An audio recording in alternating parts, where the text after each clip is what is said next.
Ah, sair, você tem que vai autorizar. entrar novamente. Ok. Agora tá gravando.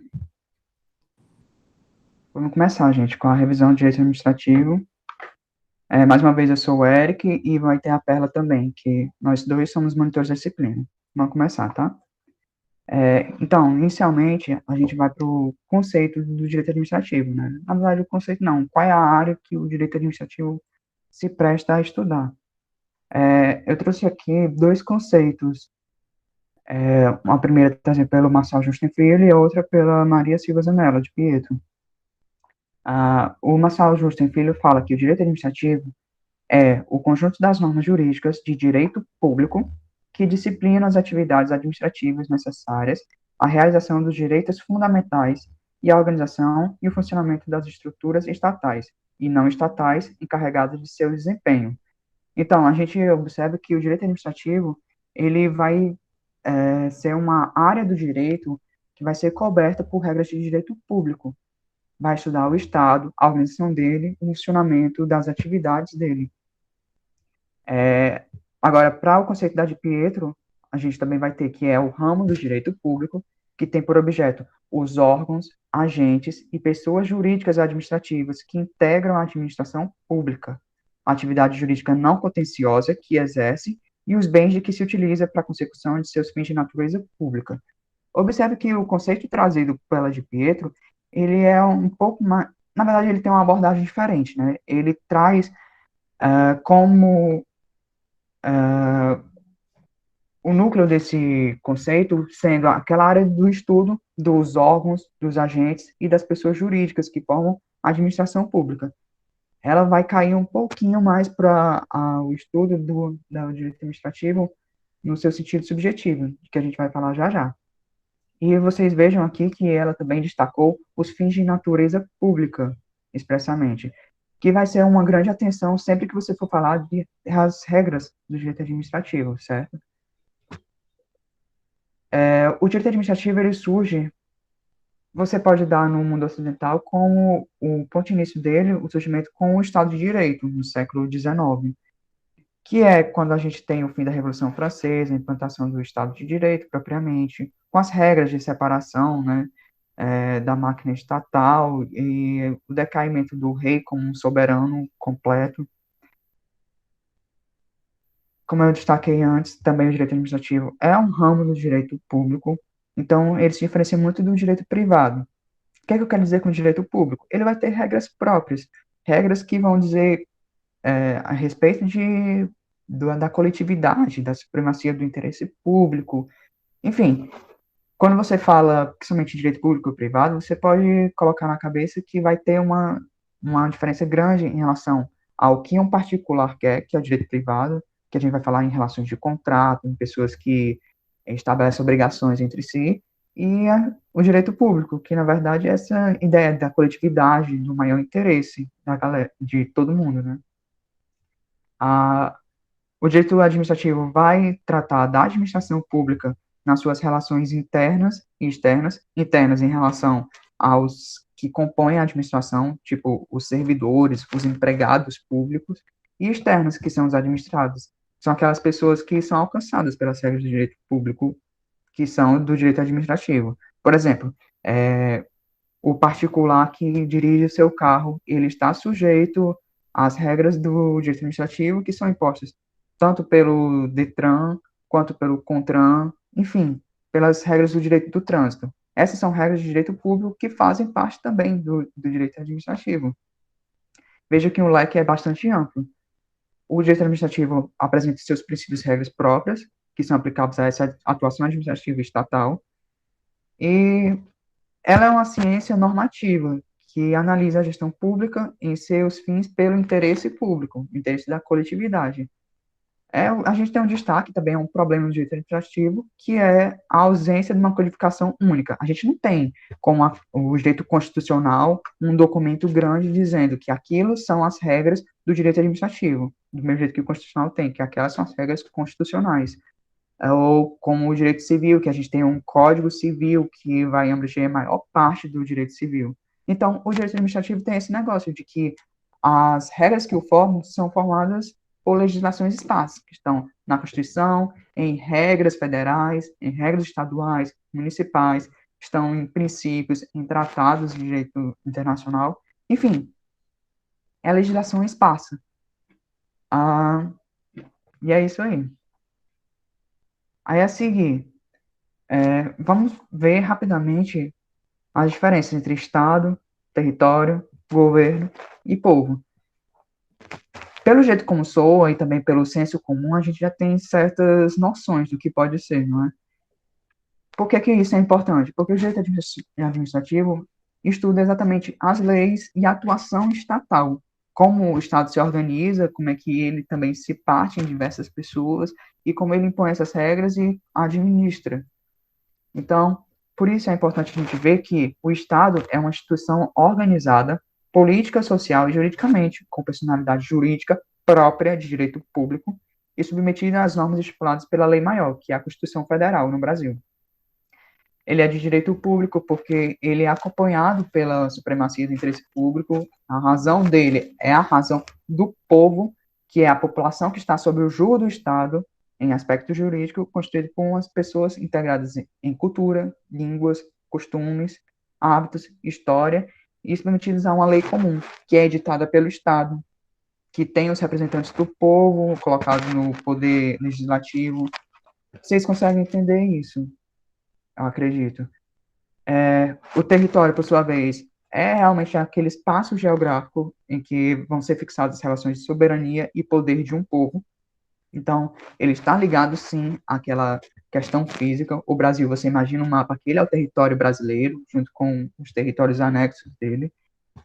E, por último, a gente tem o governo, que a gente vai entender no sentido subjetivo, isso é, das pessoas que formam. O sentido subjetivo é uma cúpula diretiva estatal que é responsável pela atuação do Estado. Você pode pensar justamente que a gente tem o governo federal, governo estadual, governo municipal. É um conjunto de poderes e de órgãos. É a atividade diretiva do Estado, que são aquelas pessoas que vão direcionar as políticas do Estado por um determinado período. E é por causa disso que eles não vão se confundir com o Estado propriamente, né? Aí, a seguir, a gente tem uma das cláusulas pétreas da nossa Constituição, que é a separação dos poderes. A gente tem a imposição de que os poderes do Brasil são o legislativo, o executivo e o judiciário. Eles são independentes e autônomos entre si. Significa que a gente tem esses três poderes regulando como as políticas públicas do Brasil vão seguir. Com um grande destaque ao executivo nesse ponto. Mas a gente tem que ter esse balanceamento entre os três poderes. A gente tem o legislativo, cujos representantes são escolhidos pelo povo. A gente tem o executivo, que também tem uma parte dele formada por pessoas escolhidas pelo povo, e o judiciário, que são pessoas, no geral, concursadas. No geral, porque ainda assim a gente tem pessoas indicadas, não é? Na verdade, a gente tem, e nesses três poderes, a atuação de pessoas indicadas em todo tipo, porque a gente tem agentes públicos de diferentes características, mas a gente já chega lá. Então, a gente tem a divisão das funções típicas e atípicas de cada um desses três poderes, que são impostos pela Constituição. Na típica do legislativo, a gente tem que a função principal dele é legislar e fiscalizar contabilmente, financeiramente, orçamentariamente e patrimonialmente o poder executivo. No executivo, a gente tem as práticas de atos de chefia de Estado, chefia de governo e atos de administração. Então, a gente tem basicamente a função de executar. E no judiciário, a gente tem como função típica a função de julgar, dizer o direito no caso concreto e diminuir os conflitos que eles são levados quando a aplicação da lei. Porque a lei tende a ser clara, mas nem sempre ela vai ser clara, nem sempre ela vai prever todos os tipos de problemas que a gente vai ter na sociedade. Então, daí a gente tem o judiciário.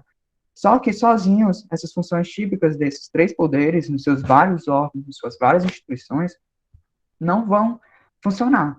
Elas precisariam de auxílio para fazer tarefas de natureza administrativa ou tarefas de natureza judiciária também.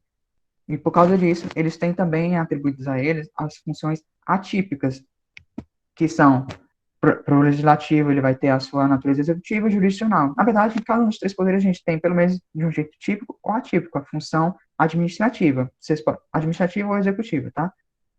O legislativo, a gente tem como exemplo que a gente tem essa função executiva, quando ele dispõe sobre a organização dele mesmo, quando ele prova encargos, quando ele nomeia servidores, quando ele concede férias, licenças. E como função atípica no judiciário, a gente tem também, desse mesmo sentido, inclusive. Mas aqui a gente tem outros exemplos, por exemplo, quando concede licenças e férias aos magistrados e aos serventuários.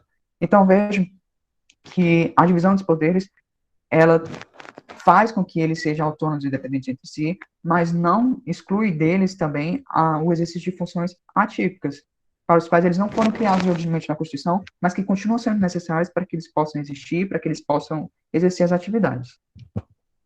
Superado isso, vamos para o próximo. A administração pública, que é estudada pelo direito administrativo como grande foco, ela pode ser dividida, o seu conceito, em dois sentidos. A gente pode estudar a administração pública no sentido subjetivo, orgânico ou formal, ou no sentido objetivo, funcional material. Basicamente, no sentido subjetivo, a gente está falando de sujeito. Quem a gente está estudando? Então, a gente vai estudar a administração pública no sentido subjetivo, as pessoas que formam a administração.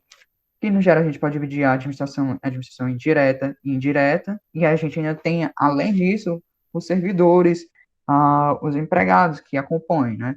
Então, vai ser nesse sentido, em estudar as pessoas que formam a administração e que executam as atividades administrativas. Já no sentido objetivo, isso é de objeto, a gente vai ter que a administração pública vai estudar a própria atividade administrativa, que é feita na defesa do interesse público, na prestação de serviços públicos, o poder de polícia, regulação de atividade de interesse público e controle da atuação estatal. Esse aqui é o conceito trazido por Matheus Carvalho, tá? Então, basicamente, é assim a divisão do conceito de administração pública. Ainda vai ter outras abordagens oferecidas por outros autores, mas isso aqui é a mais geral que é tratada na disciplina de direito administrativo e também em provas afora, tá? Já que isso aqui não vai estar no próximo slide, eu vou falar logo para vocês que essa parte aqui de administração direta e indireta é a parte que trata da organização administrativa, que vai ser a divisão da administração pública com letras maiúsculas, porque a gente está falando no sentido subjetivo, no sentido de uma pessoa, entre aspas, porque não é uma pessoa só, que vai ser dividida em administração direta e indireta. A administração direta vai ser formada pelos entes políticos, aqueles da Constituição que são realmente chamados de entes políticos, que é a União, os estados, o município e o Distrito Federal, que tem entre si o Pacto Federativo, e a gente vai ter a administração indireta, que é formada por autarquias, fundações públicas, sociedade de economia mista e empresas públicas. Lembrando que autarquias, fundações, sociedades, empresas públicas, qualquer um desses entes políticos acima podem ter, tá? Então, a gente vai ter autarquias federais, estaduais, municipais. Então, fica claro bem assim. Só um detalhe, gente. Apesar de a gente já ter passado, o Poder Judiciário, aliás, o Poder Judiciário não, todos os três poderes também existem nos níveis estadual, municipal e federal, tá legal? Exceto o judiciário. Você não vai encontrar um judiciário do município. Você só vai encontrar o judiciário federal e o judiciário estadual. No município não existe. Então, você vai ter, por exemplo, no executivo, você vai ter a prefeitura, no estado você vai ter o governo do estado e no nível federal você vai ter o governo federal. Então, aqui fica evidenciado que você também tem os três poderes nos três âmbitos, exceto o judiciário, que ele só existe no nível estadual e federal, tá legal? Aí a seguir, o direito administrativo. Como é que a gente vai estudar o direito administrativo? De onde é que vão vir o material de estudo dele? Não vai ser no achismo, não vai ser no bom senso das pessoas puramente.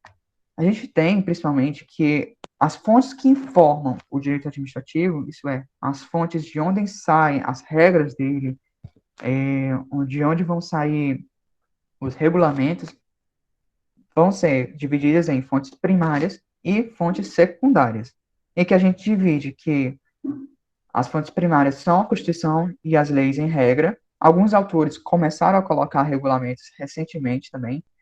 O que é regulamento? Regulamento não é uma lei própria, que saiu lá do legislativo e começou a vigir. Não, o regulamento ele pode ser uma coisa menor, por exemplo, o governador do estado pode fazer um decreto que não é próprio do legislativo. Ele está exercendo uma função atípica dele, porque o governador, em regra, ele não é um legislador. Quem é legislador é realmente o pessoal do Poder Legislativo, que está com os vereadores, Câmara dos Deputados, Senado, entende? Então, por isso que alguns autores começaram a colocar aqui, mas não são todos. E como fontes secundárias, isso é, aquelas fontes segundas que vão ficar mais em segundo plano, são os princípios específicos da administração pública, a jurisprudência, a doutrina, os princípios gerais do direito e os costumes. Fique atento que as fontes primárias e secundárias serem assim divididas significa também aquela que vai se sobrepor à outra, porque realmente as primeiras passaram por um processo legislativo amplo, elas têm o reconhecimento, estão em lei, e afinal o direito acaba se apoiando muito na lei, apesar de que agora existe a influência maior dos princípios. Também existe uma outra classificação que pode ser dada como as fontes formais e as materiais. É uma classificação completamente diferente da outra. As fontes formais são aquelas que constituem propriamente o direito aplicado, abrangendo a Constituição, a lei, o regulamento e outros atos normativos da administração pública, bem como parcialmente a jurisprudência. As fontes materiais são aquelas que promovem a origem ao direito aplicável, abrangendo a doutrina, inclusive, a jurisprudência e os princípios gerais do direito. E aqui, nas fontes materiais, a gente também fala dos costumes, que são aquelas ah, ah, ações reintegradas no tempo, dentro do povo, né? Realmente, costume. A seguir, os princípios do direito administrativo. A gente pode falar em vários deles. A gente pode dividir eles também em princípios que estão expressos e os princípios que estão implícitos na Constituição Federal, que são, os expressos são legalidade, impessoalidade, moralidade, publicidade, eficiência. Eu não vou explicar para vocês cada um desses princípios, porque demoraria muito, mas de cara vocês já conseguem entender mais ou menos sobre o que ele vai ser, e também, realmente, a doutrina trata bastante sobre os princípios, então, vocês não vão ter dificuldades para encontrar explicações sobre, tá legal? Como um grande destaque para o direito administrativo, frente a todo o direito, é que a gente tem o princípio da supremacia do interesse público, que ele vai realmente direcionar bastante como vai ser a atuação estatal. E também, junto a ele, vai ter a disponibilidade do interesse público. A seguir, a gente vai ter o contraditório e a ampla defesa, o princípio da continuidade, da autotutela, o da razoabilidade, da proporcionalidade, o princípio da motivação, da isonomia, da finalidade, da especialidade, da segurança jurídica e a presunção de legitimidade e veracidade dos atos administrativos.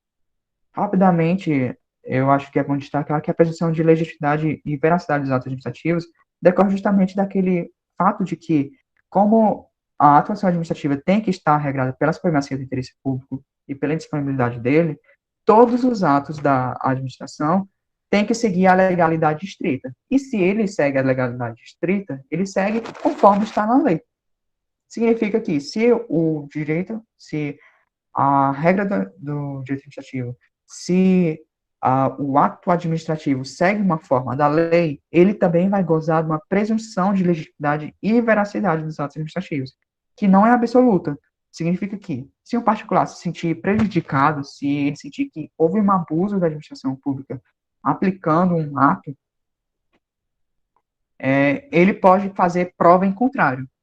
Então, não é uma presunção absoluta, é uma presunção relativa, porque ela aceita a prova em contrário, tanto no âmbito judicial, quando você vai fazer um recurso, como também no âmbito judicial, que vai trazer aquela relação entre o juiz e a parte promovida e a parte promovente, e que cada um vai colocar provas contra. Então, você tem essa presunção da legitimidade e veracidade dos atos como sendo meramente relativa, em decorrência de toda a principiologia e todas as regras que são aplicadas para o direito administrativo. Vamos fazer agora umas questões, tá legal? Se vocês tiverem qualquer dúvida, se algo não tiver ficado claro, vocês podem dar um oizinho. A primeira questão traz a dimensão subjetiva da administração pública confunde-se com o poder executivo, ao qual é atribuída a função administrativa como competência essencial. Vamos julgar agora entre verdadeiro ou falso. Essa afirmativa aqui, ela está falsa por causa dessa palavra, confunde-se. A dimensão subjetiva da administração pública, ela não se confunde com o poder executivo. O poder executivo, ela tem realmente como sendo a função essencial dela a função administrativa, a função de executar. Mas a função administrativa, ela não se encerra só no poder executivo. O poder legislativo também tem a função atípica e o executivo e o judiciário também tem a função atípica, como eu mostrei para vocês. Então, tá falsa. A segunda questão é: os poderes executivo, legislativo e judiciário exercem suas respectivas funções com absoluta exclusividade? Não, porque a gente tem funções típicas e atípicas. As principais fontes do direito administrativo brasileiro, que não foi codificado, são o costume e a jurisprudência. Gente, as principais fontes são aquelas fontes primárias, que são a Constituição e leis. A quarta questão: o princípio da legalidade estabelece que a administração pública só pode praticar as condutas autorizadas em lei. Essa aqui está verdadeira.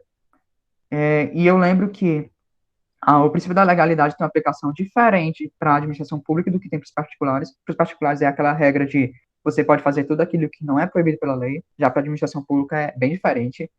A administração pública só pode praticar aquilo que a lei diz que ela pode fazer e nos limites que a lei diz que ela pode fazer. Então, aí a gente tem uma diferença muito grande da aplicação da legalidade, né? A quinta questão diz: a vedação ao nepotismo no serviço público é uma consequência do princípio da moralidade. Perfeito. Agora eu vou passar a palavra para a Perla, tá legal? Vai, Perla.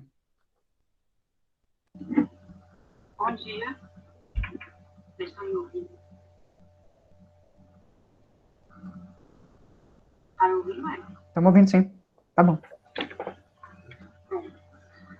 A administração pública, ela pode ser dividida em relação à sua organização em centralizada e descentralizada.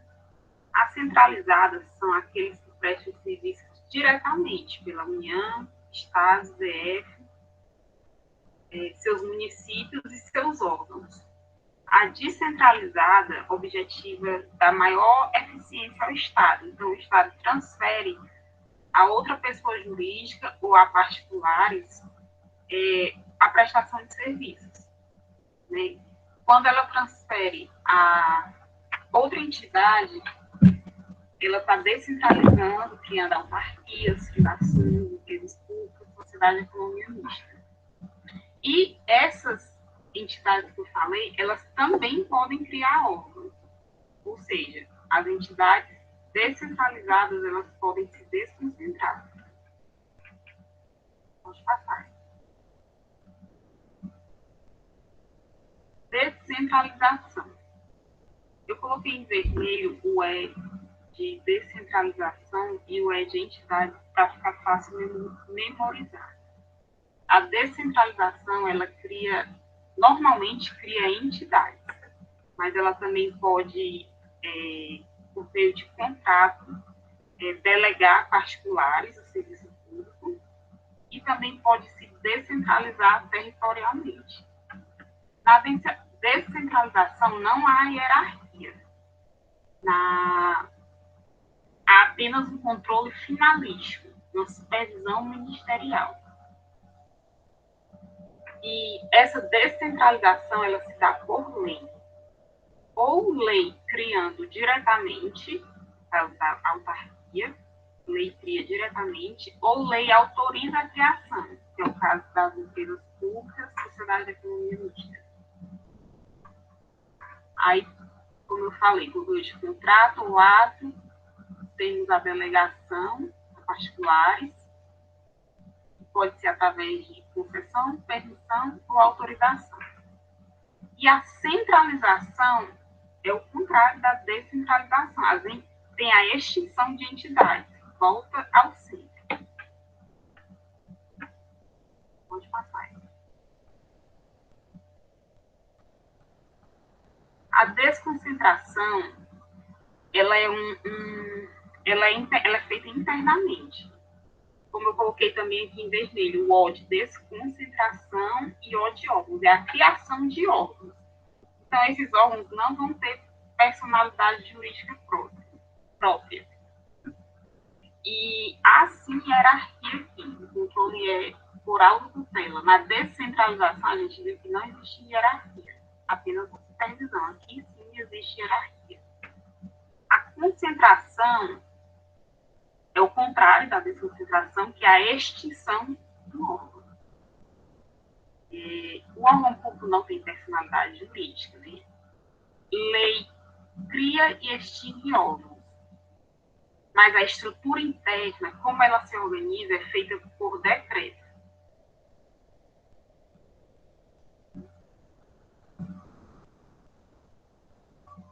Teoria do mandato, teoria da representação e teoria do órgão. O Brasil adota a teoria do órgão, que diz que os seus agentes, tudo que os seus agentes fazem, é o próprio Estado fazendo. Daí vem a responsabilidade objetiva do Estado. Pode passar aí.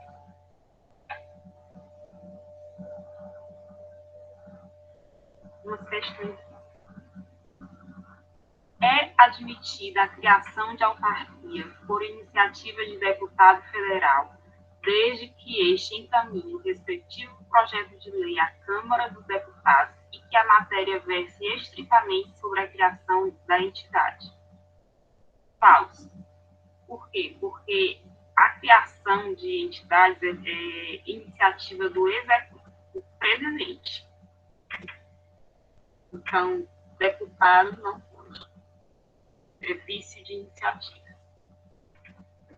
Segunda, a distribuição de competências a órgãos subalternos despersonalizados, como as secretarias gerais, é modalidade de descentralização de poder.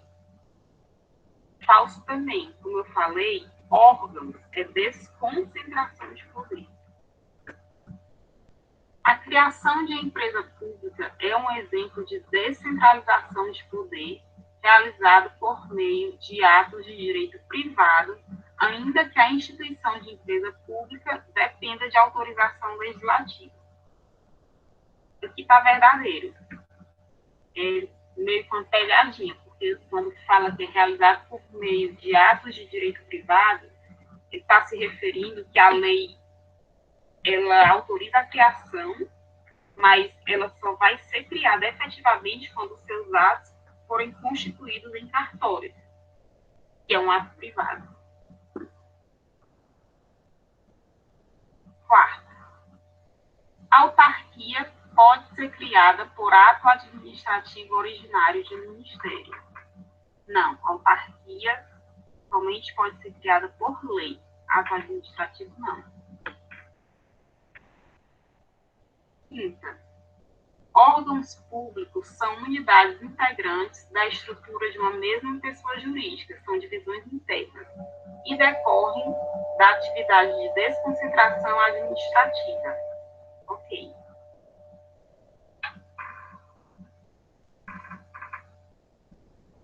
A gente vai falar agora da classificação dos agentes públicos. Essa classificação aqui é a mais atual. Os agentes públicos eles se dividem em políticos, agentes políticos, servidores públicos e particulares em colaboração. Os agentes políticos são deputados, vereadores e, curiosamente, magistrados, deputados, também estão enquadrados em agentes políticos. Os servidores públicos podem ser estatutários, empregados públicos ou temporários. E os particulares em colaboração podem ser agentes honoríficos, os mesários, por exemplo, delegatários, que são, por exemplo, um particular em colaboração, quando você faz uma concessão, e os credenciados, que é quando, por meio de contrato, o poder público atribui um serviço a eles.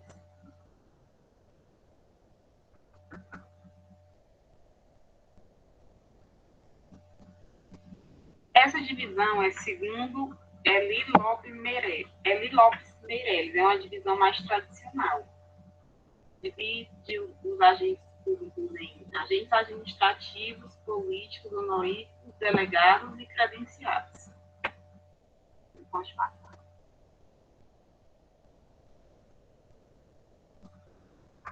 Servidores públicos. É muito interessante dar uma lida no artigo 37 a 41 da Constituição. Mas aqui eu destaquei alguns pontos mais importantes. É exigido concurso público para o ingresso na administração direta e indireta. Os servidores e empregados públicos, eles têm vínculo com o Estado através de estatutos e contratos seletistas, respectivamente. Hipóteses de acumulação remunerada de cargo. São 3 hipóteses.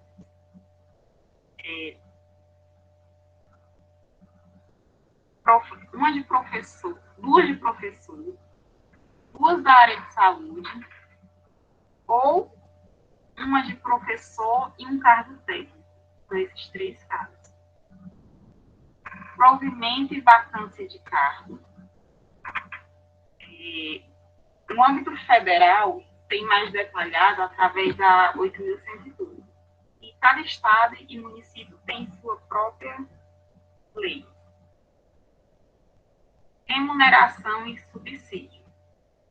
Para algumas carreiras, é determinada que o servidor seja recompensado através de subsídio, que é uma parcela única de retribuição pecuniária. Afastamento para exercício de mandato eletivo. É permitido ao servidor esse afastamento. E ele também é mais bem detalhado na 8.112. Responsabilidade do servidor. São aquelas responsabilidades éticas, né? E existe também um código de ética da administração pública federal. E os regimes próprios de previdência social. E, como eu disse, cada ente tem o seu. Algumas prefeituras, elas não têm e são seletistas, mas, no geral, cada ente tem o seu regime próprio.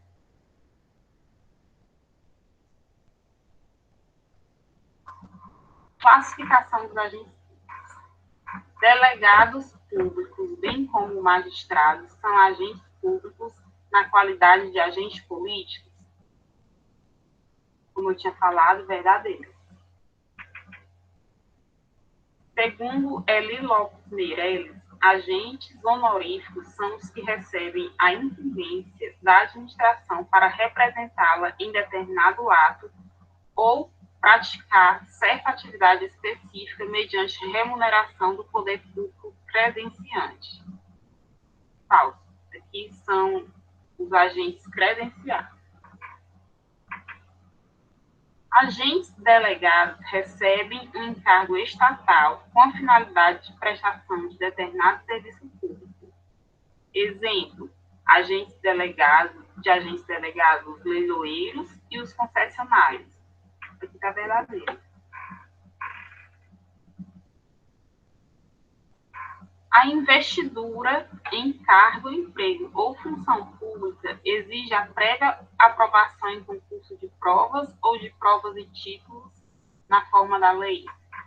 Aqui está falso porque ele colocou função pública. E função pública, a gente pode ver que pode ser por indicação, né? Cargos comissionados. Não existe concurso. Não exige concurso. Então está falso. A investidura em emprego público depende de aprovação prévia em concurso, que pode ser promovido por meio de provas ou simplesmente por meio de avaliação de título. Falso. Está falso porque não pode ser apenas títulos. Pode ser somente provas ou provas e títulos. Somente títulos é verdade.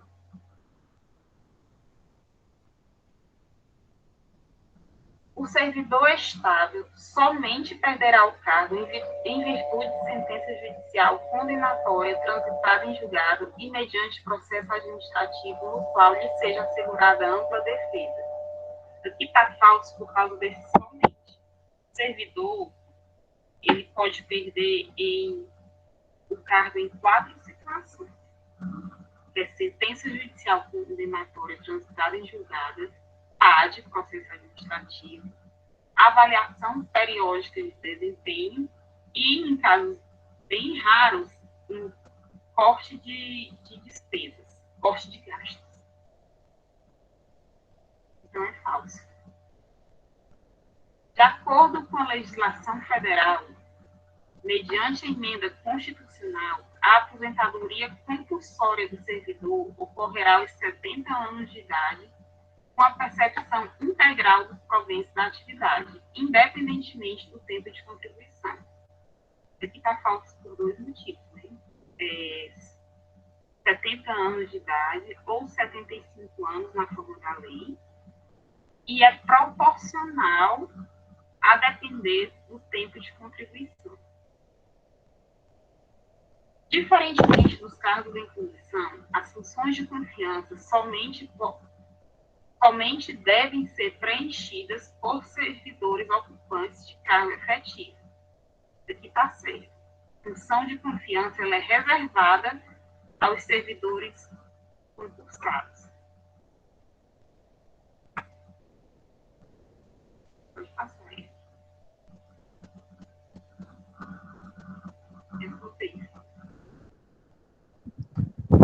Então, agora a gente vai passar para outro tópico. A gente vai passar para a responsabilidade civil do Estado. A gente começa lendo rapidamente o que diz o artigo 37, parágrafo 6 da Constituição Federal, que é o parágrafo que vai falar dessa responsabilidade do Estado para a maioria dos casos. Ele diz que as pessoas jurídicas de direito público e as de direito privado, ou seja, ele está pegando inclusive as sociedades de economia mista e as empresas públicas, que são prestadoras de serviços públicos, responderão pelos danos que seus agentes nessa qualidade causarem a terceiros, assegurado o direito de regresso contra o responsável nos casos do dolo ou culpa. Então, a gente tem nesse artigo 37, para que seja a consagração da responsabilidade objetiva do Estado, pelo que a gente tem chamado de teoria do risco administrativo, que é a teoria que o Brasil adotou por meio da sua Constituição Federal para a responsabilidade civil do Estado, que é basicamente que o Estado vai responder quando ele causar um dano aos particulares, pela simples existência do dano de um estabelecimento de nexo causal e da atitude de um servidor. Então, tem que ter uma ação comissiva de um servidor para a existência desse dano. São esses 3 elementos básicos que vão reunir a responsabilidade objetiva do Estado. Existe, no entanto, a exclusão dessa a exclusão da responsabilidade do Estado se houver caso fortuito, força maior e culpa exclusiva da vítima. Caso fortuito e força maior são conceitos que se confundem, até são trocados entre diferentes autores do direito. Mas, basicamente, o caso fortuito é aquilo que a administração simplesmente não tinha como adivinhar que ia acontecer. Por exemplo, não tinha como adivinhar que ia cair um temporal. Oi. Perdão, eu não sei se está com ventilador ou alguma coisa ligada, porque está falhando muito o áudio. Foi mal, desliguei. Não, vou só virar. Pronto, agora tá de boa, né? Mas deu para entender o que eu estava dizendo? Deu sim, aqui estava só falhando um pouquinho o áudio, mas agora melhorou. Pronto, melhor. Vamos lá. Caso fortuito fosse maior, podem ser, por exemplo, um temporal caiu e destruiu de tudo que tinha armazenado num galpão da administração pública. Melhor ainda, que tinha sido apreendido de um particular. Entende? Então, isso poderia ser um caso que realmente exclui a responsabilidade da administração pública. Ela tinha a responsabilidade de apenas guardar aquilo da melhor maneira possível, mas tem certas coisas que não vão prever. Ou também, quando você tem um monte de pessoas, uma multidão de pessoas que chegam e depredam o patrimônio de um particular. Não tem como, que estava sob a guarda da administração, não tem como a administração saber que aquilo ia acontecer. Então, esses podem ser casos fortuitos ou força maior. E também a outra causa é a culpa exclusiva da vítima. Significa que o particular foi lá e ele mesmo causou o dano e depois quer ser ressarcido de alguma maneira, materialmente ou moralmente, pela administração pública. Quando ele, sozinho, que causou aquele dano, sem concorrência da administração pública. Então, é assim, estabelece o dano, o nexo causal e a ação comissiva do agente. E assim o Estado já responde objetivamente pelo que ele causou. Mas também ao Estado é assegurado o direito de regresso contra o servidor, por exemplo, que causou aquele dano, que pode ser por uma ação autônoma. Tem alguns casos na jurisprudência que aceita que o direito de regresso já seja exercido no julgado, naquele caso, durante a ação. Mas isso é uma minoria. Então, no geral, é por uma ação autônoma, que vai ser uma ação autônoma em que o servidor vai ter que ter provada a sua culpa ou seu dolo naquela atuação para causar aquele dano. Então, ele só vai responder nesse caso. Se não for provado culpa ou dolo pela administração pública na atuação daquele servidor em específico, ele simplesmente não vai responder. Como eu destaquei, né, inclui-se na responsabilidade civil objetiva do Estado, pela teoria do risco administrativo, as empresas públicas e as sociedades de economia mista prestadores de serviço público. Incluem aqui também aqueles particulares que prestam serviço público por delegação, com a responsabilidade subsidiária do Estado, tá? Então, por exemplo, mesmo que você não seja remunerado, como quando você é um mesário, por exemplo, você vai poder incorrer nessa responsabilidade, que o Estado vai responder objetivamente e é autorizada a ação regressiva contra você. E nesse último pontinho aqui, a gente tem destacado as teorias que são tratadas, geralmente, quando a gente está falando de direito administrativo. Tem a teoria do risco administrativo, que é adotado no artigo 37, parágrafo 6º da nossa Constituição, que a gente leu junto. A teoria da culpa administrativa, que essa aqui é mais adotada quando o particular quer culpar a administração pelo fato de ter havido uma omissão. Vocês perceberam que eu falei aquele tempo todo em comissivo, um ato comissivo do servidor, que é aquele ato que o servidor agiu para aquilo acontecer. Mas quando a gente está falando de omissão, utiliza-se a culpa administrativa, que é aquele dever que o Estado tinha de intervir naquela ocasião, mas não interviu, ou seja, ele se omitiu. Aqui tem que ser mostrado o que aconteceu e também a culpa ou dolo. Obrigatoriamente. Não vai ser um caso de responsabilidade objetiva. A gente tem a teoria do risco criado, que é abordado quando se fala no exercício de certos ofícios ou certas atividades que por si só já atraem um risco de dano muito grande, então quando ocorre já vai ser aplicado ao particular. E por último, a gente tem a teoria do risco integral, que esse aqui é realmente um caso bem excepcional trazido pela Constituição, que é o caso em que o Estado vai responder por qualquer dano que seja apresentado, independentemente de ser mostrado que houve ali um caso de culpa, de dolo administrativo, que houve culpa da vítima naquele caso. Se teve culpa da vítima, pouco importa, o Estado vai simplesmente indenizar.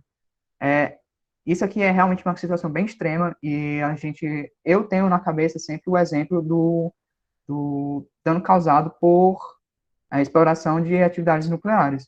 Esse aqui, eu vou até ler para vocês, ele está no artigo 20, acho que é o artigo 23 da Constituição, o artigo 22, não, 21, artigo 21, que diz que compete à União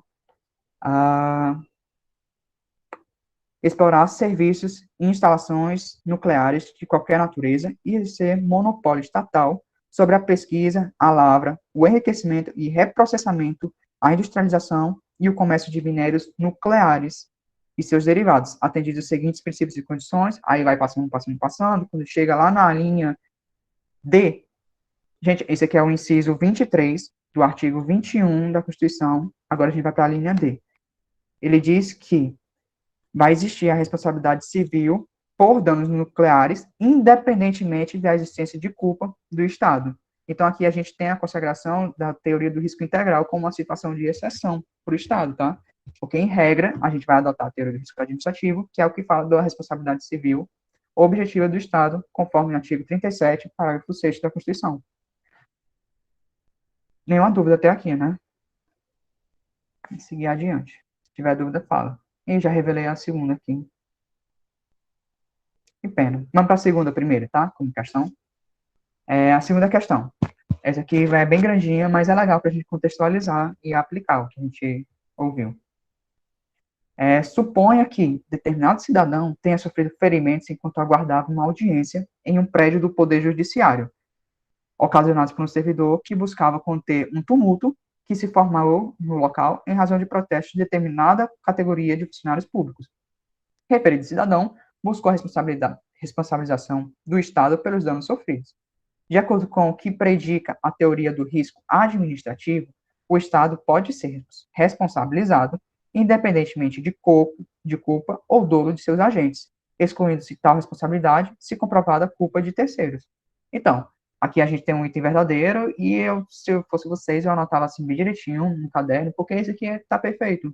Isso aqui é um perfeito jeito de mostrar como a teoria do risco administrativo opera, que é a responsabilidade civil do Estado é objetiva, independentemente se o servidor teve culpa ou teve dolo. Para saber se teve culpa ou dolo, isso não vai importar para indenizar o terceiro prejudicado. Só vai importar para a ação regressiva do Estado contra o servidor, que aí sim a gente vai apurar culpa ou dolo. Agora, a próxima questão, a gente tem, segundo a jurisprudência, o Estado é civilmente responsável pela morte de detento no interior do estabelecimento prisional, com base na teoria do risco integral. Essa aqui está falsa. A teoria do risco integral é essa que eu acabei de ler para vocês no artigo 21, perdão, da Constituição Federal, que é a teoria que se aplica em que o Estado vai responder, independentemente de qualquer coisa, pelo dano, que é aplicado geralmente, quer dizer, eu só conheço esse caso, mas deve haver outros, provavelmente. Danos nucleares, por exemplo. No geral, vai ser a responsabilidade civil objetiva do Estado pela teoria do risco administrativo. Não. Próxima questão. Essa aqui não vai ser verdadeiro ou falso. A gente vai marcar. Tem um conceitozinho aqui primeiro. O Estado é civilmente responsável pelos danos que seus agentes, nessa condição, causarem à vítima, ainda que haja culpa exclusiva desta última. Considerando a responsabilidade civil do Estado, a afirmativa descreve a teoria A, da responsabilidade subjetiva. A responsabilidade subjetiva é aquela que atrai a averiguação de culpa ou dolo do agente causador do dano, ou seja, não é, porque a gente está vendo aqui que já está falando de que haja culpa exclusiva desta última. A teoria do risco administrativo, na B. A teoria do risco administrativo é aquela que fala da responsabilidade objetiva do Estado, independentemente de dolo ou culpa, mas ele configura ainda, quer dizer, ele ainda é excluído da responsabilidade se houver a culpa exclusiva da vítima. Então, não tem como ser o risco administrativo. A teoria da falta de serviço, nem falei dessa aqui para vocês, né? É a teoria do risco social, também nem falei. E, por fim, a D. É a teoria do risco integral? Perfeitamente, é essa aqui. E dá para anotar isso aqui no caderninho de vocês, tá? Eu tô falando de anotar, depois eu passo os slides, tá? Pode relaxar. A seguir, a gente vai pular para outro tópico, que é o tópico dos atos administrativos. Vamos ver o que é ato administrativo. A gente começa vendo aqui que existe diferença entre o que é fato administrativo, o que é ato da administração e o que é ato administrativo. E ainda tem a diferença do que é fato da administração. Primeiro, aqui na parte de cima, fatos administrativos. Eles são decorrentes de uma atividade material da administração. Aqui não tem propriamente o exercício da vontade da administração ou de qualquer pessoa para ocorrer. Eles podem produzir efeitos jurídicos, sim ou não. Se produzir um efeito jurídico, a gente chama de fato administrativo. Se não produzir, a gente chama de fato da administração. Agora, um exemplo. O que é um fato da administração? Primeiro, coloca na cabeça que não existe o exercício de uma vontade humana aqui. Então, a gente vai pensar, por exemplo, aqui tem um exemplo, na interdição de uma entrada, quando se lacram portas. Ou a gente pode também falar que um servidor quebrou a perna. Isso é um fato da administração, ou um fato administrativo. o fato da administração aqui, a gente tem o servidor quebrando a perna, que aquilo ali vai produzir alguns efeitos jurídicos, que é, por exemplo, ele vai ter que ter uma licença por alguns tantos dias, né? Como fato administrativo, a gente tem esse aqui de lacrar a porta, por exemplo, que é somente um ato do dia a dia, um ato material. A seguir, a gente tem os atos da administração, que aqui, assim, a gente tem a presença da vontade humana para o que acontece. Ele é um conceito abrangente, é um guarda-chuva enorme, é um gênero que cabe em diversos tipos de atos, que a gente tem os atos de direito privado, atos materiais, atos políticos, atos administrativos, propriamente, em estrito senso. Tem autores que tratam os atos administrativos em ato administrativo em conceito amplo, como se fossem sinônimos de ato da administração, e como um conceito estrito, que vai ser o sinônimo desse ato administrativo, dessa classificação que eu estou trazendo para vocês. Por que é que não são a mesma? Por que ato administrativo é uma classificação, é uma espécie do ato da administração? Porque, além de ter aquela vontade humana, ele vai se reger principalmente pelo o regime jurídico administrativo. O que é o regime jurídico administrativo? É aquela aplicação de todas aquelas prerrogativas que a lei atrai para os atos administrativos. E por ser regido pela supremacia do interesse público, ele é regido pela disponibilidade de interesse público, ele tem a presunção da legitimidade, da veracidade, que não é absoluta, é relativa, enfim, ele é totalmente regrado pela lei em vista da supremacia do interesse público. Então, ele é uma manifestação unilateral da administração, principalmente, porque aqui está a vontade da administração que está atuando em nome do coletivo para aquilo. Então, ele não vai ter qualquer tipo de bilateralidade entre eles. Não vai ter um acordo entre um particular e a administração. É simplesmente imposto pela administração porque ela está observando a supremacia do interesse público. Esse é o significado de dizer que esses são atos do regime jurídico administrativo, são atos revestidos do regime jurídico administrativo. Tá ok? Ficou dúvida sobre isso? Essa parte aqui pode ser bem confusa. Ei, Eric, Visto que não. licença. Oi. Tu pode dar um Pode dizer. exemplo de atos administrativos? Beleza. A gente tem ato que decorre do exercício do poder de polícia, por exemplo. Quando o carinha da MC te para no trânsito, da MC da autarquia municipal, de trânsito e cidadania de Fortaleza, enfim, ele te para te aplicar uma multa porque você não está utilizando os óculos, porque na tua carteira diz que você tem a restrição você devia usar óculos, aquela coisa que ele está fazendo, aquela multa que ele está lavrando para ti, aquilo lá é uma manifestação do regime jurídico administrativo, é um ato administrativo, propriamente. É um exercício do poder de polícia que a administração tem. Entende? Então, por exemplo, a gente tem a multa. Ou a gente pode falar de multa da agência sanitária, de agência de fiscalização sanitária. Enfim, são vários tipos. É propriamente essa coisa. Normalmente, você vai olhar se dá para presumir que existe legitimidade e veracidade. Se você precisa mostrar ali que existe alguma coisa contra. É um bom indicativo que aquilo é um ato administrativo, né? Tem uma coletividade toda pesando sobre um particular. Beleza, né? Sim, obrigado. Aí, a seguir, a gente vai para aquela parte que todo mundo gosta, que é classificar. Existem diversos tipos de classificação para os atos administrativos, diversos mesmos, diversos. Mas eu trouxe aqui só 3. Aliás, eu trouxe só 2.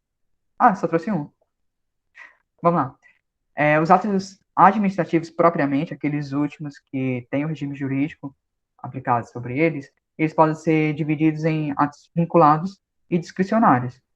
Vinculados são aqueles que têm todos os elementos dele vinculados pela lei, vinculados a lei exige que seja daquela maneira, e os discricionários, que a lei dá certa discricionariedade para a administração ver como é que vai realizar aquele ato, ou quando vai realizar aquele ato. Eu estou falando em elementos, mas a gente pode agora passar para eles diretamente, né? Vamos lá. Os elementos do ato administrativo, ou também chamados de requisitos do ato administrativo, são competência, ou sujeito, aquela pessoa que é autorizada pela lei a praticar aquele ato, a finalidade, que a gente tem como finalidade imediata. Posso estar confundindo, desculpa se eu estou confundindo, tá? Mas é por isso que eu não estou dando logo a certeza.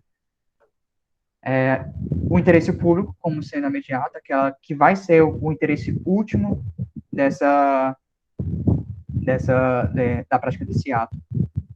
E a gente tem a finalidade imediata, que é o que ele busca fazer, o que ele busca concretizar aqui. A gente tem a forma vai ser escrita, vai ser verbal, vai ser como formatado, vai ter alguma coisinha para escrever ali antes. Essa é a forma que é fixada. A gente tem como outro elemento o motivo sendo aquele que está prescrito na lei, ou vamos ser mais geral ainda, o motivo é a razão pela qual aquele ato vai ser praticado. De novo, tá batendo no ventilador, tô vendo aqui, né? E a gente tem o objeto. Por último, eu ressalto que quando você fala em um ato discricionário, o ato vai ser discricionário por causa dessa última parte aqui, do motivo e objeto. Porque a lei, o legislador ofereceu não, ela disponibilizou ao administrador que possa decidir aqui onde é que vai ser a conveniência e a oportunidade da prática daquele ato. Conveniência e oportunidade, porque essa parte aqui do motivo e do objeto, ele decide. Vai ser aquela parte do como, quando, o que também. Então, essa é a parte que é discricionária de um ato que seja discricionário. O restante todo aqui, quando se trata de um ato que seja vinculado, vai ser totalmente cerrado pela lei. Não vai ter espaço de liberdade para o administrador definir qualquer parte. E depois a gente vai observar que o ato administrativo ele tem como atributos a presunção de legitimidade, veracidade, a imperatividade e a auto-executoriedade. A tipicidade ela não pertence a todos os atos administrativos, mas no geral você vai encontrar, por exemplo, no de poder de polícia, os atos de poder de polícia são com certeza aqueles que você vai encontrar a tipicidade, que significa basicamente que o que diz naquele ato tem que ser cumprido à risca. Não pode sair um pouquinho pela tangente, fazer uma coisinha a mais. É típico. Tá dizendo lá, tem que fazer daquele jeito. É uma decorrência do princípio da legalidade, né? Aquele negócio de que o administrador não pode fazer o que está fora dos limites da lei. A auto-executoriedade diz que a administração não precisa, por exemplo, esperar que o Poder Judiciário diga que ela pode fazer aquilo. Os atos que ela exara podem ser praticados desde já. A imperatividade significa que ela obriga os particulares, e a presunção de legitimidade e veracidade já falei bastante para vocês. Vamos para as questões. A primeira questão. Uma das características do ato administrativo é a sua auto-executoriedade, em que o Estado, uma vez tendo editado o ato, pode executá-lo imediatamente, sem a necessidade de intervenção do Poder Judiciário. Vixe, acabei de falar disso. Verdadeira. Segunda questão. Imperatividade é o atributo pelo qual os atos administrativos se impõem a terceiro, independentemente de sua concordância. Bom, esse aqui tá verdadeiro. Já imaginou se você pudesse dizer para o guarda de trânsito: eu não quero essa multa não, guardei para ti. Absurdo. Então, esse é um atributo de imperatividade que tem no ato administrativo praticado. Ato administrativo é toda manifestação unilateral de vontade da administração pública que, agindo nessa qualidade, tenha por fim imediato adquirir, resguardar, transferir, modificar, extinguir e declarar direitos, ou impor obrigações administradas ou a si própria. Nesta toada, são requisitos do ato administrativo: competência, finalidade, forma, moralidade e objeto. Mas que está falsa. Vou fazer o seguinte: até esse pontinho aqui que eu estou indicando com a seta, vocês podem até copiar, porque isso aqui está perfeitinho. O problema foi aqui no fim, ó. Nesta toada, os requisitos ou elementos são competência, finalidade, forma, moralidade e objeto. Moralidade não tem nada a ver. Aqui deveria ser motivo, para ficar perfeitinho essa questão. Moralidade é um dos princípios administrativos, né? Um princípio que também se vai aplicar aos atos administrativos. O ato tem que ser moral, com certeza, mas não é um elemento dele. Próxima questão. a gente vai tratar sobre o controle judicial e excesso de poder, que eu não falei para vocês sobre, mas basicamente o controle judicial, ele pode ser sempre exercido sobre o ato administrativo, ele vai ser um controle propriamente de legalidade, que é uma das classificações do controle, pode ser feito, o controle dos atos administrativos, vai ser de legalidade, porque o juiz, quando for fazer aquele controle, não pode olhar para o mérito administrativo, olhar se aquilo ali foi oportuno, se foi conveniente, se o administrador devia ter praticado de outra maneira que seria mais legal, ou mais legal no sentido de divertido, tá? Ou praticado em outro tempo. Não, o controle judicial só é o controle de legalidade. Se aquele ato administrativo está de acordo com o que a lei prescreve e se aquela parte que era discricionária, por exemplo, ela também está dentro do que a lei diz que poderia ser definida pelo administrador. Esse é o controle judicial.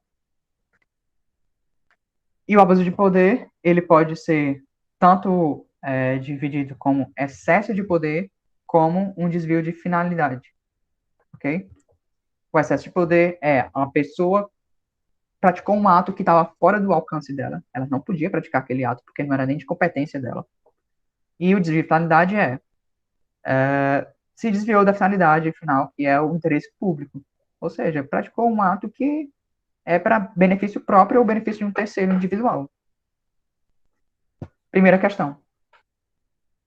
O ato administrativo submete-se apenas ao controle da administração pública em face do princípio da separação dos poderes.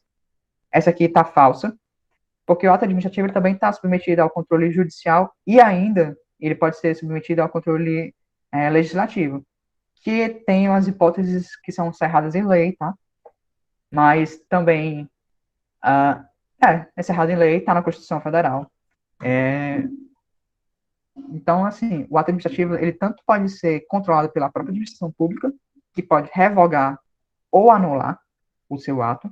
Ela só anula se ele estiver contra a lei, ou seja, ele foi ilegal, e ela pode revogar quando deixou de ser oportuno aquele ato praticado, quando não precisa mais daquilo lá. Por exemplo, bloqueou uma rua, e agora não precisa mais que a rua esteja bloqueada. Só revoga, não anula. Só revoga porque foi ok, estava de acordo com a lei, mas agora não precisa mais.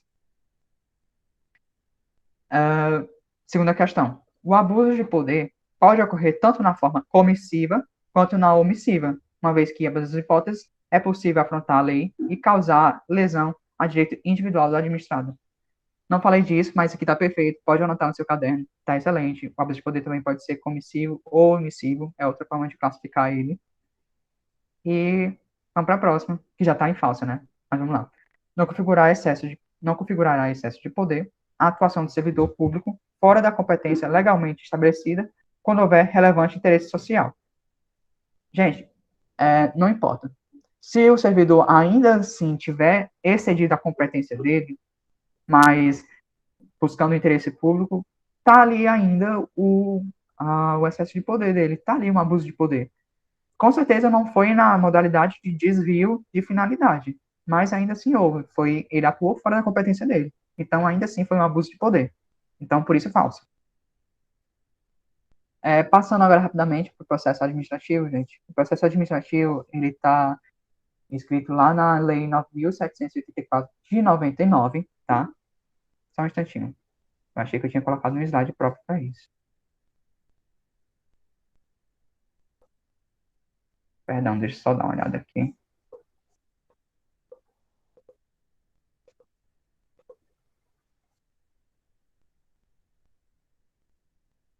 Jurei que tinha visto algum. Enfim. Ela vai estar escrita lá na 9.784 de 99. A gente vai fazer umas questões rapidamente sobre ele. No geral, o que vai ser cobrado na prova de direito administrativo é só, no máximo, uma leitura rápida dos dispositivos dele. E é uma lei bem ok, tá? O processo administrativo, ele é regrado pela lei. Processo administrativo, por quê? Como é que a administração pública vai agir nos processos dela? Tem que garantir que haja contraditório em ampla defesa, tem que garantir que haja um procedimento firme, que não vai ser dito pelo chefe, por exemplo, que o servidor vai ser sumariamente demitido, sem qualquer tipo de direito a defender-se. É um processo que vai ser regrado pela publicidade dos atos, ou seja, se importa ao servidor que está sendo processado, por exemplo, dentro de um processo administrativo, dentro de um PAD. Pronto.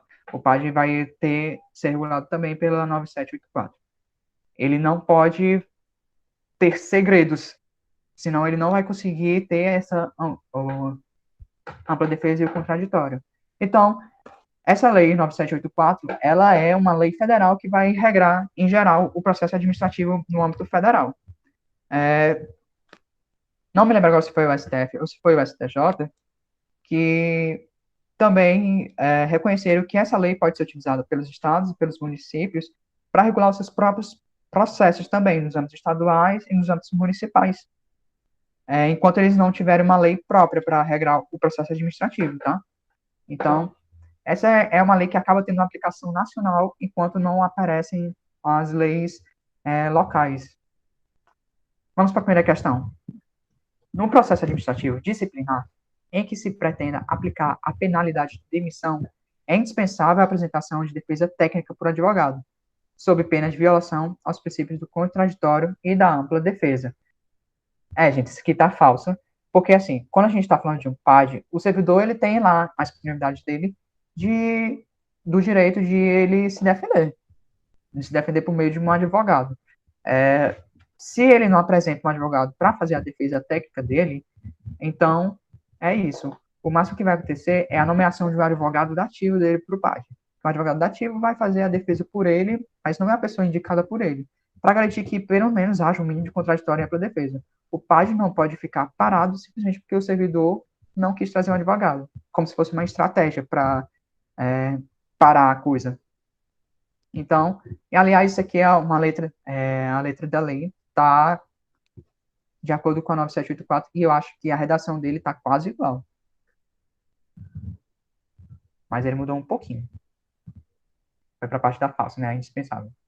A segunda questão. Das decisões administrativas, cabe recursos por razões de legalidade e mérito. Bom, isso aqui está a letra da lei.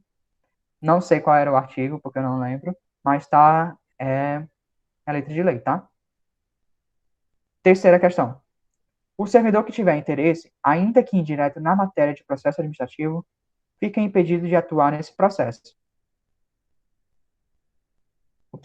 Essa aqui é a verdadeira, tá? Essa aqui é a letra de lei. Também está dizendo que, na verdade, tem um rolzinho lá na 9784 que diz quando o servidor ele é impedido. E um desses é quando ele tiver esse interesse. Quarta questão. O processo administrativo pode ser iniciado não apenas mediante requerimento do interessado, mas também de ofício pela própria administração. Questão perfeita, pode ser instalado ex officio, que é outro jeito de você falar de ofício em latim, ou pode ser pelo próprio interessado. Ok? Ele está falando aqui de processo administrativo no sentido geral mesmo, porque realmente essa é uma lei que regula o processo administrativo como geral. Então, é isso aí. Próxima, serviços públicos, gente. Serviços públicos, elas não têm um conceito trazido pela própria lei. A lei diz o que é... Não, a lei diz quais são os serviços públicos. A Constituição também diz quais são os serviços públicos, mas não tem dito o que é. E aí ficou para a doutrina dizer o que ele é, né? Qual é o conceito. Pelo Carvalho Filho, a gente tem que o serviço público é toda atividade prestada pelo Estado ou por seus delegados, basicamente sob o regime de direito público, com vista de satisfação de necessidades essenciais e secundárias da coletividade. Então, o serviço público é aquele serviço que é prestado, a atividade administrativa do Estado, prestada para o particular e também para a coletividade, porque são necessidades que são consideradas essenciais pela lei ou porque elas são úteis à sociedade. Então, a gente pode analisar o serviço público no seu substrato material, que ele é fruível de forma contínua, ele tem o substrato formal também, que ele é regido por normas de direito público, e tem o elemento subjetivo também, que ele tem a prestação pelo Estado de forma direta ou indireta, pelo próprio Estado, né, aquela figura dos entes políticos, que são a União, os Estados, os municípios e o Distrito Federal, ou pode ser por delegados, que podem ser as autarquias, as fundações, sociedades de economia mista, ou empresas públicas, contanto que eles estejam regidos pelo regime de direito público. Então, e ainda tem os particulares, que podem também fazer a prestação daquele serviço público, por exploração de atividade econômica também. Eles são delegados também. Por exemplo, a gente tem como serviço público aqui em Fortaleza, assim, na verdade, é reconhecido direito social também pela Constituição Federal atualmente, né? O direito ao transporte público. Então, aqui em Fortaleza, o que a gente tem é a titularidade do município, ele é o titular da prestação do serviço de transporte público, mas ele delega para uma concessionária a execução. Ele só delega a execução, ele não outorga, ele não dá para a concessionária a titularidade daquilo, até porque ele é uma titularidade apenas dos entes políticos. Então, ele delega para a concessionária a prestação do serviço público, do transporte público, mediante a cobrança de tarifa dos usuários. Então, é isso. Diferente de obras públicas, exercício do poder de polícia ou exploração de atividades econômicas. Tá legal? É uma coisa bem diferente. Serviço público, ele não é obra pública, ele não é o exercício do poder de polícia e ele não é a exploração de atividades econômicas. Pode acabar ocorrendo a exploração pelo particular, tanto que existe cobrança de tarifas e taxas, mas o principal, o interesse particular é a exploração, mas o interesse desse serviço público sendo prestado pelo particular não é fazer dinheiro, ele é servir a coletividade.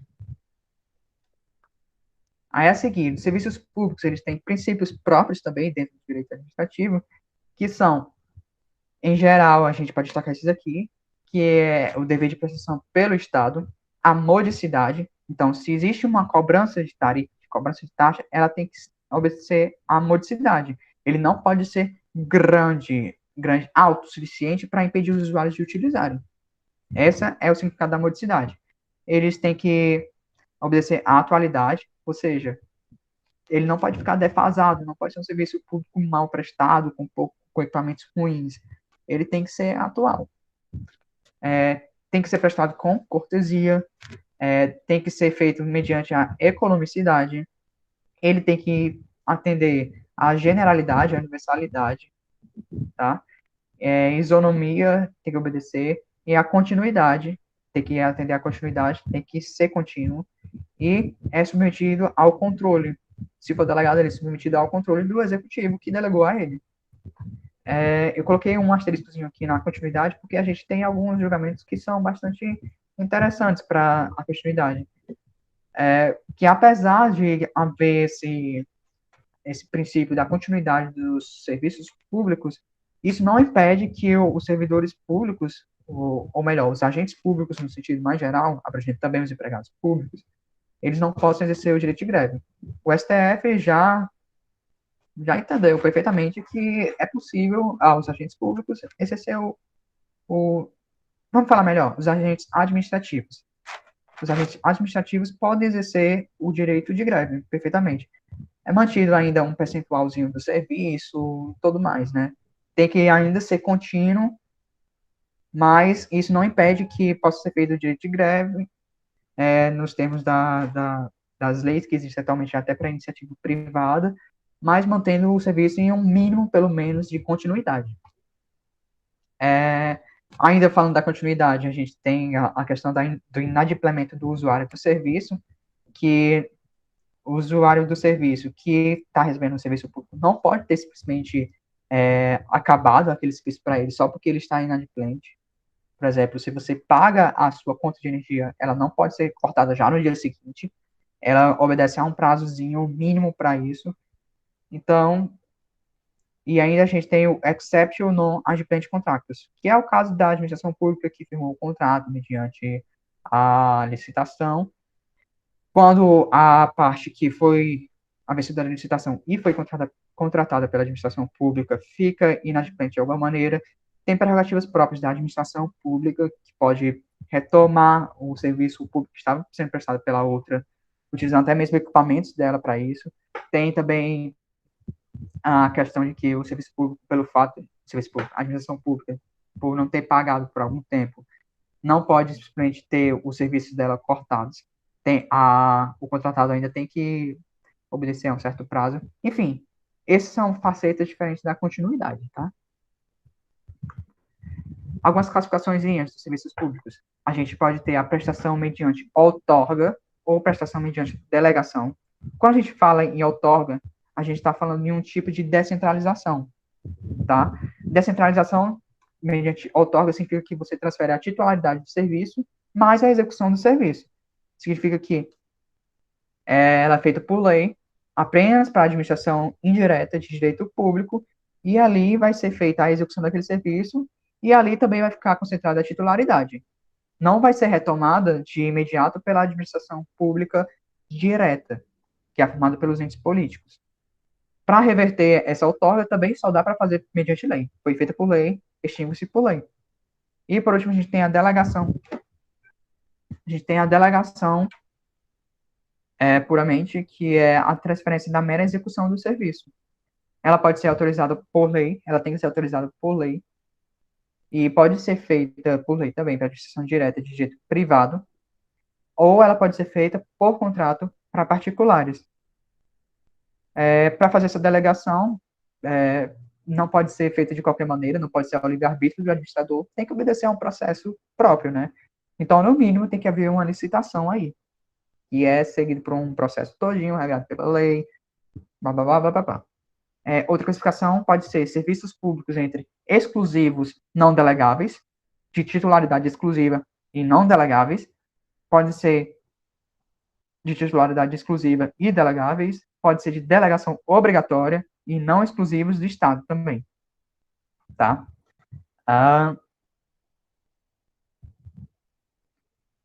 Vamos aqui rapidamente, já que não tenho nada escrito. Quando eu falo, essa aqui é a parte que pode ser um pouquinho mais complicada, então eu vou para ela. De delegação obrigatória, a gente está falando, são aqueles serviços que não podem ficar só pela execução do Estado. Na verdade, eles têm que ser delegados obrigatoriamente. É o caso de quando o Estado faz, por exemplo, a permissão de um usuário a permissão de um particular para explorar aquele serviço público e prestá-lo. E os não exclusivos do Estado são aqueles que pode ficar ali o Estado prestando esse serviço público e pode ficar os particulares sem qualquer tipo de impedimento da administração pública de explorar em conjunto, como se fosse em concorrência. Por exemplo, a área da saúde. O Estado, na forma da União, dos Estados, dos municípios e do Distrito Federal, tem que manter o SUS, os atendimentos de saúde, a assistência social. Vai ser postado sim, tá, Sandra? Assim que acabar, eu vou postar lá. Essa opção, mas ainda assim, a iniciativa privada pode fazer isso também. Ela pode também oferecer hospitais grandes, ela pode fazer a exploração econômica da saúde, e é um negócio muito grande também, né? Então, é isso aí. Para as questões. A primeira, o princípio da continuidade dos serviços públicos que visa a afastar eventuais prejuízos aos usuários está diretamente ligado ao princípio da eficiência. A questão está verdadeira, tá bom? Eficiência é um dos princípios da Constituição Federal para o direito, para a administração pública em geral, tá? Acho que ela está lá desde 98, eu acho. Segunda questão. Os serviços de transporte público e de energia elétrica são exemplos de serviços públicos delegáveis. Essa aqui está verdadeira, a gente conhece bem os exemplos disso, né? A gente tem aqui no Ceará a Enel, e transporte coletivo a gente está cansado de saber já que eles são delegados, tanto dentro do município, como também viagens interestaduais, a gente tem a delegação também, aquele ônibusinho de viagem da Guanabara, por exemplo, ele é um serviço público delegado, tá? Então, vamos para a terceira questão. O princípio da mutabilidade autoriza, em prol da eficiência, alterações no regime de execução do serviço para adaptá-lo ao interesse público. O princípio da mutabilidade, gente, ele é tratado dentro dos contratos administrativos com os particulares. Após a licitação, o particular vai lá e começa a prestar o serviço público. Aquele contrato, ainda que ele tenha sido firmado pelos dois, ele não é para sempre imutável.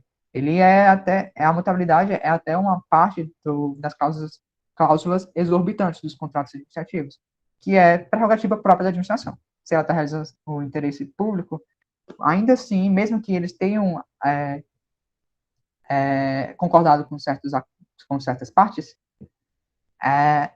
vai ser ainda mutável aquele contrato pelo interesse próprio da administração, assegurado pelo menos que esse particular que firmou o contrato inicialmente com ela não vai sair prejudicado. Então, vai ter mutabilidade, mas vai ter que manter o equilíbrio econômico das partes, tá? Então, é assim. Quarta questão. Os serviços coletivos ou util-universe não são passíveis de individualização, destinantes indiscriminadamente ao interesse público e à sociedade. Tá perfeito. Os serviços coletivos ou util-universe são aqueles que realmente são prestados a toda a comunidade de uma maneira e você não tem como individualizar para cada um quais são os custos feitos para aquilo. Então, tá ali para todo mundo. Por exemplo, vamos de novo para a saúde. Não tem. Tá ali para todo mundo. Não tem como individualizar curso para cada um. Tá lá. Quinta questão. Serviços indelegáveis ou essenciais são aqueles que podem ser prestados pelo Estado e, eventualmente, por particulares.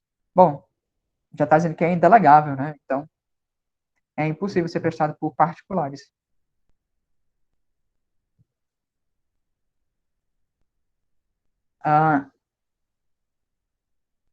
Improbidade administrativa. A improbidade administrativa, ela está prevista na nossa Constituição Federal, ao seu artigo 37, parágrafo 4º, e diz que os atos de improbidade administrativa importarão a suspensão dos direitos políticos, a perda da função pública, a disponibilidade dos bens e o ressarcimento ao erário na forma e gradação previstas em lei, sem prejuízo da ação penal cabível. Essas são todas sanções pela improbidade administrativa de natureza administrativa. Então, está dizendo que a ação penal ainda é possível e as sanções penais são ainda possíveis. O rol que é trazido pela Lei 8429, que regulamenta, e pela Constituição, são um rol exemplificativo de sanções, tá? Essas são as sanções mínimas. Ainda é possível outro tipo de sanção de natureza administrativa. A imoralidade é uma modalidade da improbidade, e as espécies de improbidade administrativa são, segundo a Lei 8429, esquece esse 1 aqui, são ação ou omissão dolosa que gera enriquecimento ilícito em detrimento da função pública, ações ou omissões dolosas ou culposas que causem dano ao erário, e ação ou omissão dolosa que atente contra os princípios da administração pública. Vejam que a culpa só está presente quando a pessoa causa dano ao erário, tá? Então, no geral, para averiguar se houve improbidade administrativa de um agente, você vai ter que encontrar o dolo dele. A competência para legislar sobre a improbidade administrativa é da União, e a ação civil pública, a natureza jurídica das sanções é de natureza civil, embora apuradas no âmbito administrativo. Tanto é que você tem aqui a suspensão de direitos políticos e a perda da função pública, disponibilidade de bens e ressarcimento ao erário. Isso é de natureza civil, apesar de apurado no âmbito administrativo. Para fazer a apuração, pode ser feito por mediação civil pública, para também penalizar, claro, por ato de improbidade, ou também chamada de ação de improbidade, que tem os contornos próprios já definidos pela Lei 8429, e a aplicação dessas sanções, ela independe de sanção administrativa e das penais. Os agentes que podem incorrer na improbidade, que podem participar, que podem ser penalizados por essa improbidade, são os agentes ativos. Eles podem ser agentes públicos, mesmo que transitórios ou sem remuneração, com algum vínculo, mandato, cargo, emprego, função nas entidades passivas, que são aquelas entidades que vão sofrer a ação de improbidade, e também pode ser aplicado a quem simplesmente induza ou concorra para o ato de improbidade praticado por um terceiro, que está caracterizado naquele momento como um agente público, tá? E como passivos, a gente tem a administração pública direta e indireta, que são as pessoas que vão sofrer com receber dinheiro público nessas condições aqui. Isso aqui está tudo na lei 8429, tá bom? Então, dê uma lidinha depois e vai ser muito bom para vocês. Por último, algumas questões de improbidade administrativa. A primeira questão: o ato de improbidade administrativa, violador do princípio da moralidade, não requer a demonstração específica de dano ao erário ou de enriquecimento ilícito, exigindo-se apenas a demonstração do dolo genérico. Tá perfeita essa questão, tá? Segunda questão: por não ter praticado diretamente o ato de improbidade administrativa, o sucessor daquele que causar lesão ao patrimônio público ou enriquecer ilicitamente não está obrigado ao ressarcimento de dano, ainda que até o limite do valor da herança.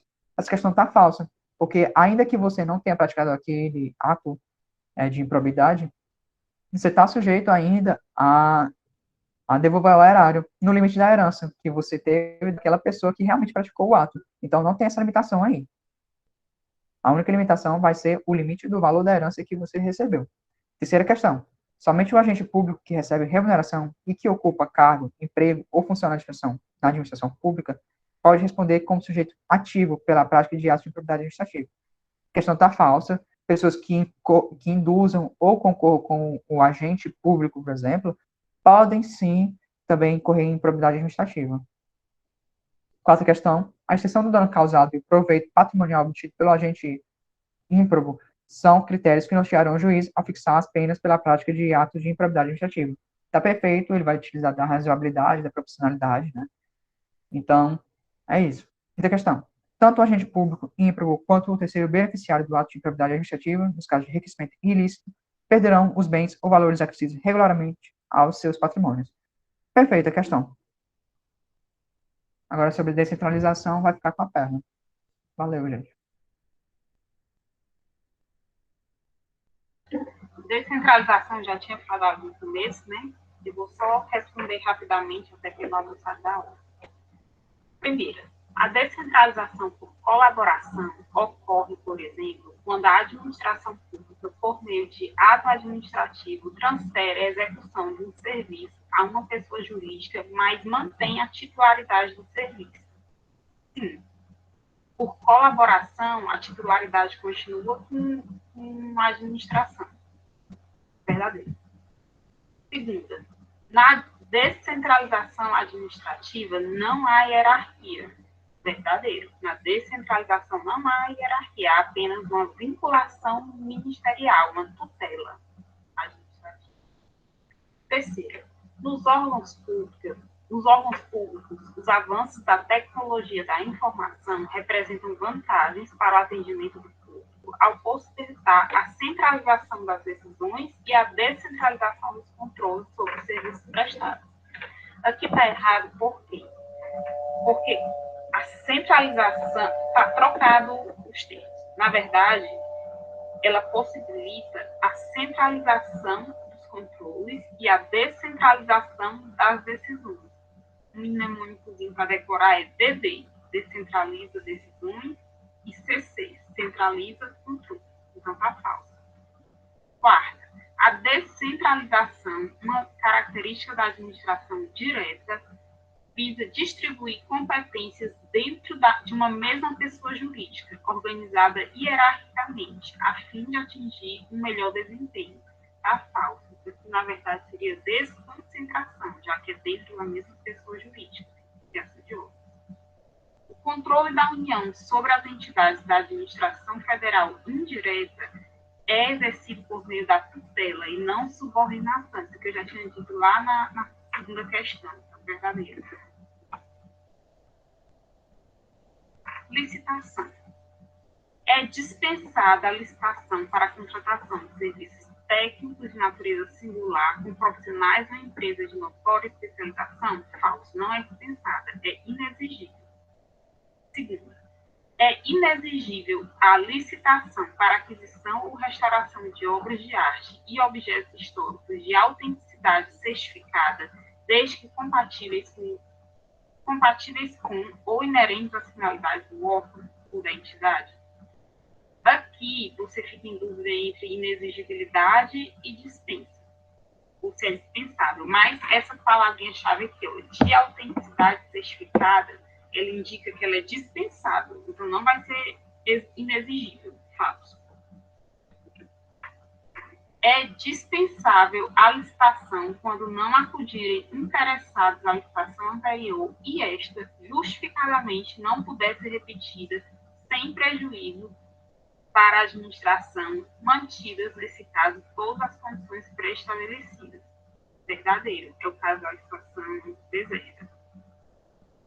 E quarta, nos casos de inexigibilidade de licitação, a competição é possível, mas inconveniente, já está falso.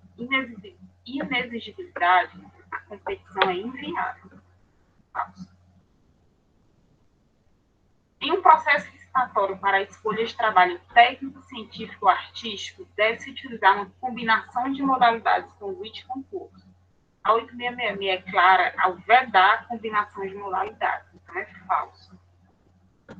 Qualquer cidadão é parte legítima para impugnar edital de licitação por irregularidade na aplicação da 8666, devendo protocolar o pedido até 3 dias úteis antes da data prevista para a abertura dos envelopes de habilitação. Falso, porque aqui na literalidade da lei são 5 dias úteis, não 3. Os bens imóveis da administração pública poderão ser alienados por ato da autoridade competente mediante a adoção de procedimento licitatório sob a modalidade de concorrência ou pregão. Bem, aqui tem que ter atenção. Os bens imóveis poderão ser alienados sempre por lei. Aqui está falando por ato da autoridade competente, então é falso. É por lei. Aí a gente finaliza a revisão. Qualquer dúvida, pode entrar em contato com a gente pelo WhatsApp, que a gente está disponível. É isso aí, gente. Obrigado pela atenção. Deve ter sido bastante corrido para vocês, deve ter sido um pouquinho desesperador, mas